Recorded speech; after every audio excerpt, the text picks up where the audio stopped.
කාකෝ මෙන්න චූටි බබෙක් කන්නයි හදන්නේ. වෙල්කම් ටු කපටි ගාක් සීසන්.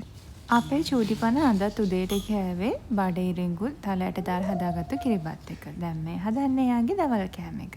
අපි මේකට බටර් වලට කරපිංචා සුදු ලුණු ගෙඩියක් හොඳට බැදීගෙන ඉද්දි මේකට තඹගත්තු මාළු කෑලි කිහිපයක් එකතු කරනවා. ඊට පස්සේ අපි එකතු කරේ කැරට්, රතු වල සහ කොහිල චුට්ටක්.